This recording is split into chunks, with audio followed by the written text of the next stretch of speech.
नमस्ते। आज हम एक ऐसी किताब की गहराइयों में उतर रहे हैं जिसने दुनिया भर में मतलब लाखों लोगों को छुआ है। पाउलो खुली की द एल्केमिस्ट। हाँ बिल्कुल, द एल्केमिस्ट। हमारे पास इसका एक विस्तृत हिंदी सारांश है और आज हम सिर्फ कहानी नहीं दोहराएंगे बल्कि ये समझने की कोशिश करेंगे कि एंडालुसिया के एक साधारण चरवाहे की ये कहानी आखिर इतनी खास क्यों है। सही। इसमें छिपे संदेश क्या है और ये कहीं ना कहीं हमारे अपने जीवन की खोज से कैसे जुड़ती है। बिल्कुल, ये कहानी सतह पर तो एक खजाने की खोज लगती है, पर असल में ये आत्म खोज की कहानी है। अपनी व्यक्तिगत नियति मतलब पर्सनल लेजेंड, उसको पहचानने और उसे जीने की हिम्मत की कहानी। हाँ। बाहरी यात्रा जो है वो दरअसल भीतरी रूपांतरण का एक जरिया बन जाती है। तो चलिए शुरू करते हैं सैंटियागो से। वो युवा गडेरिया जिसने पादरी बनने की सुरक्षित राह छोड़कर दुनिया देखने का सपना चुना था। हाँ, उसने एक अलग रास्ता चुना। वो अपनी भेड़ों के साथ घूमता है, लेकिन उनमें एक खास बात नोट करता है कि वो बस खाने और सोने में इतनी मगन है कि उन्हें आसपास की दुनिया या गुजरते वक्त का जैसे कोई एहसास ही नहीं। ये कहीं हमारी अपनी जिंदगी का आईना तो नहीं? ये एक दिलचस्प अवलोकन है। कहानी यहीं से एक सवाल उठाती है, क्या हम भी अपनी रोजमर्रा की जिंदगी में इतने उलझ गए हैं कि बड़े सवालों या क्या कहते हैं सपनों के लिए वक्त ही नहीं? सही बात है। सैंटियागो की भेड़ें उसकी वो शुरुआती आरामदेह जिंदगी का प्रतीक हैं जिसे वो अब छोड़ने वाला है। और उसे छोड़ने का पहला इशारा मिलता है एक सपने से।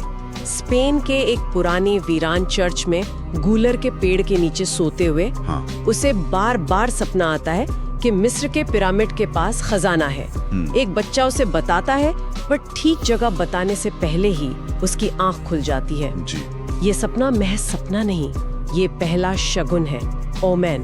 अच्छा, कोएल्हो के यूनिवर्स में शगुन वो भाषा है जिसमें कायनात हमसे बात करती है, हमें हमारी नियति की ओर इशारा करती है। ये अक्सर थोड़े अस्पष्ट होते हैं, एक पुकार की तरह जिसे सुनने के लिए मतलब अंदर की शांति चाहिए। ये सैंटियागो की सेटल्ड जिंदगी में पहली बेचैनी है। वो इस सपने का मतलब जानने के लिए टैरिफा शहर में एक जिप्सी महिला के पास जाता है। हाँ। वो खजाने की पुष्टि तो करती है, पर बदले में खजाने का 10वां हिस्सा मांग लेती है। सैंटियागो को ये सौदा कुछ जचता नहीं, थोड़ा ठगा हुआ सा महसूस करता है। हाँ, और ये असलियत का पहला सामना है। सपनों की दुनिया और असल दुनिया के लेन देन में अक्सर ये टकराव होता ही है। सही। जिप्सी महिला एक तरह से दुनियावी लालच या उन शर्तों का प्रतीक है जो अक्सर सपनों के रास्ते में आ जाती हैं। लेकिन फिर उसकी मुलाकात होती है एक रहस्यमयी बूढ़े आदमी से, सलेम का राजा मेल्किजेदेक। हाँ। ये कोई साधारण बूढ़ा नहीं, ये सैंटियागो के मन की बातें पढ़ लेता है और यहीं वो उसे व्यक्तिगत नियति का कॉन्सेप्ट समझाता है। उसका वो मशहूर वाक्य तो शायद सबने सुना होगा, जब तुम सच्चे में कुछ चाहते हो तो पूरी कायनात उसे पाने में तुम्हारी मदद करने के लिए साजिश करती है। ये वाक्य जितना सुनने में अच्छा लगता है उतना ही गहरा भी है। मेल्किजेदेक दो और जरूरी बातें बताता है। पहली, दुनिया का सबसे बड़ा झूठ। दुनिया का सबसे बड़ा झूठ वो क्या है? ये सोच कि एक वक्त के बाद हम अपनी जिंदगी के मतलब ड्राइवर नहीं रहते, किस्मत ही सब चलाती है। अच्छा। ये असल में जिम्मेदारी से भागने का एक तरीका है, एक तरह से हार मान लेने की मानसिकता। और दूसरी बात? दूसरी है शुरुआती सौभाग्य, या जिसे कहते हैं बिगिनर्स लक। हाँ। राजा कहता है कि जब कोई अपनी नियति की तरफ पहला कदम बढ़ाता है तो कायनात उसे थोड़ा हौसला देती है, कुछ शुरुआती सफलताएं दिलाती हैं ताकि वो रास्ते पर बना रहे। अच्छा, ताकि हिम्मत न हारे। बिल्कुल। ये एक तरह का साइकोलॉजिकल बूस्ट भी हो सकता है जो पहले कदम की झिझक को कम करता है। साथ ही वो उरिम और थुम्मिम नाम के पत्थर देता है। हाँ, वो 2 पत्थर। हाँ, याना में जवाब पाने के लिए जब शगुन समझने में मुश्किल हो। ये शायद मतलब अपने इंट्यूशन को राह दिखाने का एक बाहरी प्रतीक है। इन बातों का सैंटियागो पर बहुत गहरा असर होता है। वो अपनी भेड़ें बेच देता है, अपनी पुरानी सुरक्षित जिंदगी को सचमुच पीछे छोड़ देता है। हाँ, ये बहुत बड़ा कदम था। और मिस्र जाने के लिए टैंजियर का जहाज पकड़ लेता है। अब उसकी यात्रा सिर्फ दुनिया देखने की नहीं रही, अब ये एक मकसद की तलाश बन गई है। सही कहा। भेड़ें बेचना एक बड़ा सिंबॉलिक कदम है। वो सिर्फ अपनी प्रॉपर्टी नहीं बेच रहा है, वो अपनी पुरानी पहचान, अपना कंफर्ट जोन छोड़ रहा है एक अनजाने भविष्य के लिए। यहीं से असली परीक्षा शुरू होती है। और परीक्षा शुरू होते ही पहला बड़ा झटका लगता है टैंजियर में। नई भाषा, नया माहौल। बिल्कुल। वो एकदम अकेला, कंगाल और मतलब बुरी तरह हताश रह जाता है। यहाँ पर तो वो कायनात की साजिश मदद करती नहीं दिखती। हाँ बिल्कुल, और यहीं कोएल्हो कहानी को यथार्थवादी बनाते हैं।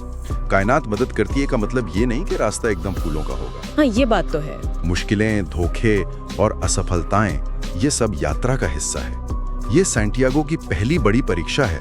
क्या वो हार मानकर वापस जाएगा या इस झटके को भी एक सबक मानकर आगे बढ़ेगा? बहुत से लोग यहीं टूट जाते हैं। वो टूटता तो है पर पूरी तरह हार नहीं मानता। हाँ। उसे क्रिस्टल विक्रेता की दुकान पर काम मिलता है। हाँ, वो क्रिस्टल मर्चेंट। ये विक्रेता भी बड़ा दिलचस्प किरदार है। भला आदमी है पर उसकी जिंदगी में एक ठहराव है, एक उदासी सी। जी। उसका भी एक सपना है मक्का जाने का, लेकिन वो उसे पूरा नहीं करना चाहता। ये कैसी बात हुई? हाँ, क्रिस्टल विक्रेता उन लाखों लोगों का प्रतीक है जो सपनों को सहेज कर रखते हैं पर उन्हें जीने से डरते हैं। वो कहता है कि सपना ही उसे जिंदा रखता है। अच्छा। अगर पूरा हो गया तो जीने का मकसद क्या रहेगा? ये असल में बदलाव का डर है, असफलता का डर है, या शायद सफलता का भी डर कि उसके बाद क्या। हाँ, ये भी हो सकता है। वो अपनी जानी पहचानी भले ही अधूरी जिंदगी में ज्यादा सुरक्षित महसूस करता है। लेकिन सैंटियागो वहाँ सिर्फ चुपचाप काम नहीं करता, वो बदलाव लाता है। बिल्कुल। वो क्रिस्टल को चाय के गिलासों में बेचने का आइडिया देता है, दुकान को सजाने की बात करता है।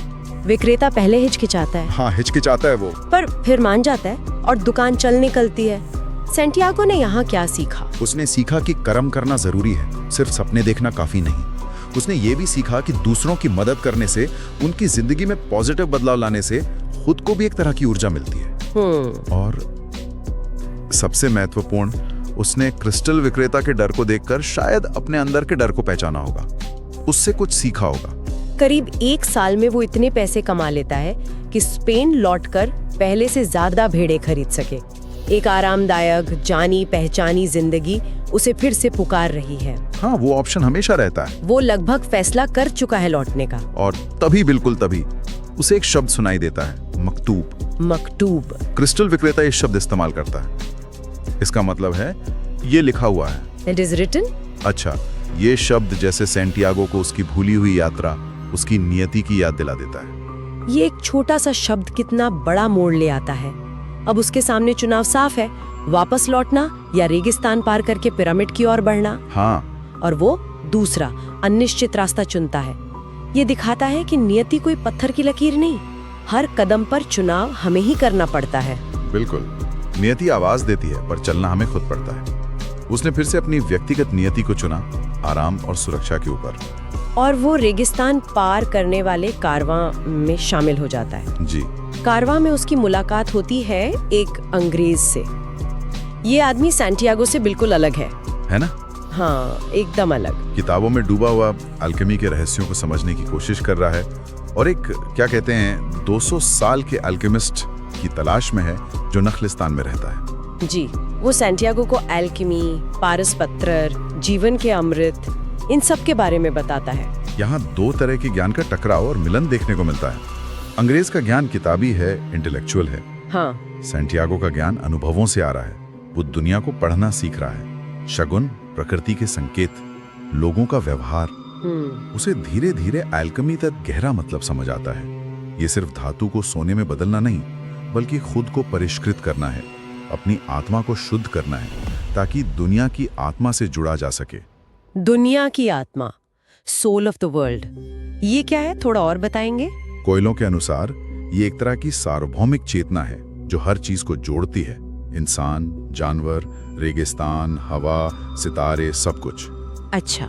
जब हम अपनी नियति के रास्ते पर चलते हैं तो हम इस आत्मा के साथ एक लय में आ जाते हैं। एल्केमी का असली लक्ष्य इसी आत्मा को समझना और उसके साथ एक हो जाना है, जिसे न सिर्फ खुद का बल्कि पूरी सृष्टि का उत्थान हो। ये एक बहुत ही स्पिरिचुअल विचार है। रेगिस्तान में कबीलों की लड़ाई की वजह से कारवां को एक नखलिस्तान यानी ओएसिस में रुकना पड़ता है। हाँ, वो रेगिस्तान के बीच एक सुरक्षित जगह, एक जन्नत जैसी जगह। और यहीं सैंटियागो की जिंदगी में एक और अहम मोड़ आता है, फातिमा। उसे पहली नजर में प्यार हो जाता है। हाँ, प्यार। और सैंटियागो को लगता है शायद यही उसका खजाना है, यही उसकी यात्रा खत्म होती है। बिल्कुल।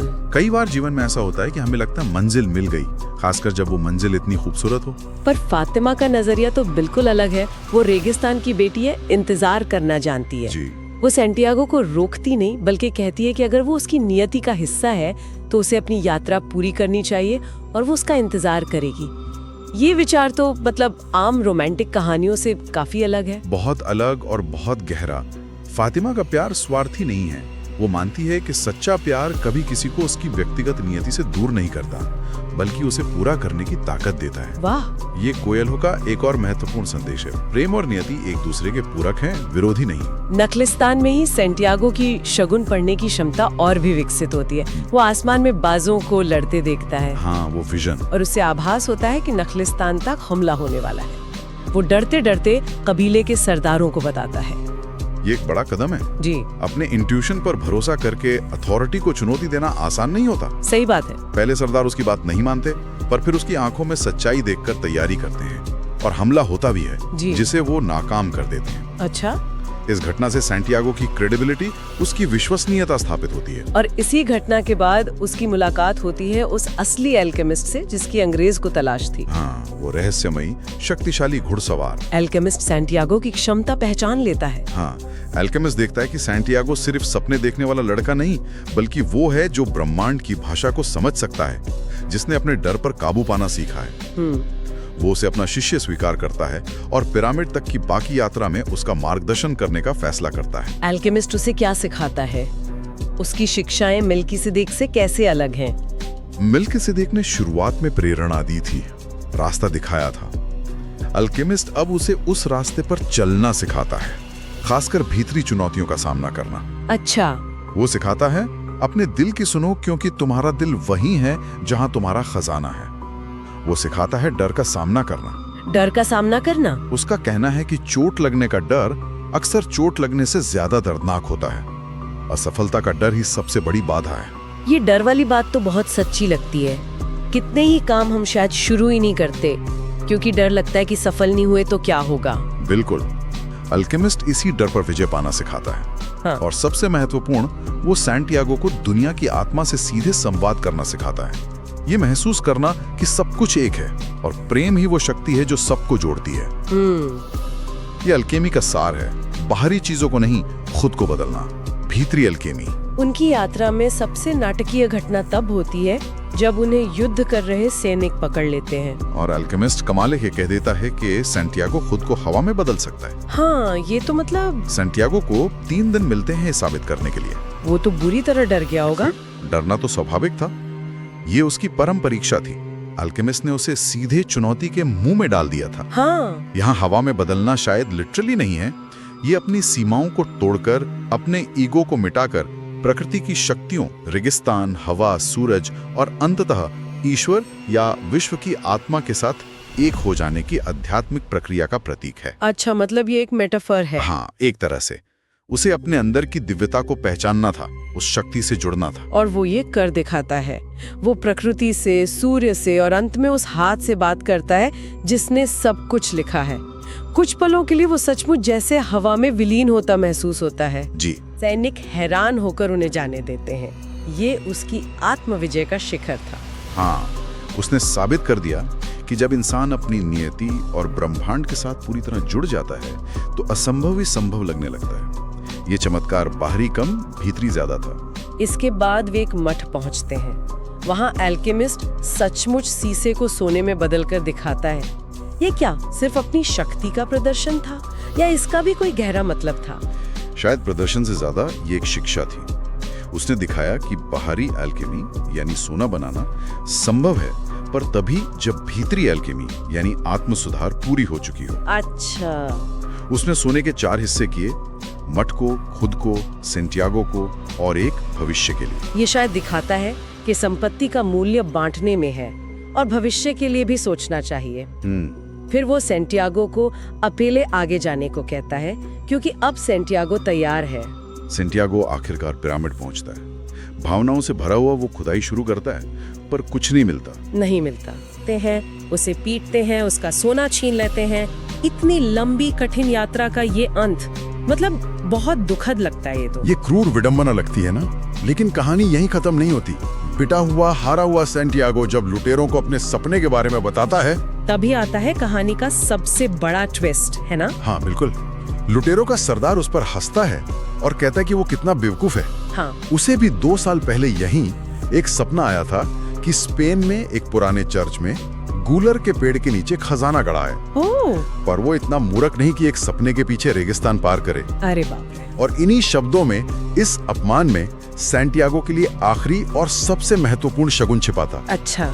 उसे बिजली की तरह कौंधता है, खजाना मिस्र में नहीं बल्कि वहीं है जहां से उसने यात्रा शुरू की थी। क्या कमाल का मोड़ है, यानी पूरी यात्रा व्यर्थ नहीं गई। बिल्कुल व्यर्थ नहीं गई, यात्रा ही असली खजाना थी। हाँ। उस यात्रा ने सैंटियागो को बदला, उसे शगुन पढ़ना सिखाया, उसे डर पर जीत दिलाई, उसे प्यार का मतलब समझाया, उसे एल्केमी का ज्ञान दिया। बिना इस यात्रा के अगर उसे पहले ही पता चल जाता कि खजाना स्पेन में है तो शायद वो उसे ढूंढ तो लेता, पर उसका महत्व नहीं समझ पाता। सही बात है। यात्रा ने उसे उस खजाने के लायक बनाया। वो फौरन स्पेन लौटता है, उसी चर्च में उसी पेड़ के नीचे खुदाई करता है और उसे सोने चांदी जवाहरात से भरा संदूक मिल जाता है। उसकी व्यक्तिगत नियति पूरी हुई। हाँ, भौतिक खजाना मिला, पर असली दौलत वो अनुभव, वो ज्ञान और वो बदला हुआ सैंटियागो था। उसने न सिर्फ सोना पाया बल्कि दुनिया की आत्मा से जुड़ना सीखा। तो अगर हम इस पूरी कहानी के सार को, इसके जीवन दर्शन को कुछ मुख्य बिंदुओं में समेटना चाहें तो वो क्या होंगे, क्या टेकअवेज हैं? मेरे ख्याल से पहला और सबसे महत्वपूर्ण, व्यक्तिगत नियति का विचार, पर्सनल लेजेंड। हर इंसान के जीवन का एक अनूठा उद्देश्य है, एक सपना है जिसे खोजना और जीना ही सार्थकता है। दूसरा, विश्व की आत्मा और शगुन, ये विश्वास कि हम सब जुड़े हुए हैं और ब्रह्मांड संकेतों के जरिए हमारा मार्गदर्शन करता है अगर हम ध्यान दें। हाँ। तीसरा, डर पर विजय पाना जरूरी है, खासकर असफलता का डर। चौथा, प्रेम नियति में बाधा नहीं बल्कि सहायक है अगर वो सच्चा हो। बिल्कुल। और पांचवा, शायद सबसे अहम, कि यात्रा अक्सर मंजिल से ज्यादा महत्वपूर्ण हो सकती है। The journey matters more than the destination. ये कहानी वाकई सोचने पर मजबूर करती है। ये सिर्फ एक एडवेंचर स्टोरी नहीं लगती, इसमें जीवन के बहुत गहरे सत्य छिपे हैं। हाँ। ये हमें याद दिलाती है कि खजाना अक्सर वहीं होता है जहां हम होते हैं, बस उसे पहचानने के लिए वो नजर चाहिए, और वो नजर अक्सर एक लंबी यात्रा के बाद ही मिलती है। बिल्कुल। और ये सवाल भी छोड़ जाती है, क्या हम अपने जीवन में मिल रहे संकेतों को पहचान रहे हैं? क्या हम अपने दिल की, अपनी व्यक्तिगत नियति की आवाज सुन रहे हैं, या दुनिया के शोर, अपने डरों या दूसरों की उम्मीदों के बोझ तले उसे अनसुना कर रहे हैं? सचमुच ये कहानी अपनी अंतरात्मा पर भरोसा करने और तमाम मुश्किलों के बावजूद सपनों का पीछा करने का हौसला देती है। अंत में एक विचार और आता है, अगर सैंटियागो उस लुटेरे की बात सुनकर भी स्पेन वापस ना जाता, अगर वो सोचता कि ये भी एक धोखा है या मैं यहीं हार मान लेता हूँ। हाँ, ये भी हो सकता था। इसका मतलब है कि आखिरी कदम तक चुनाव हमारा ही रहता है। नियति राह दिखा सकती है, पर उस पर चलने और मंजिल को पहचानने का निर्णय और कर्म हमेशा हमारा अपना होता है। हमारे जीवन में ऐसे कितने अनदेखे गूलर के पेड़ हो सकते हैं जिनके नीचे शायद हमारा खजाना इंतजार कर रहा हो, पर हम उन्हें देख ही ना पा रहे हो।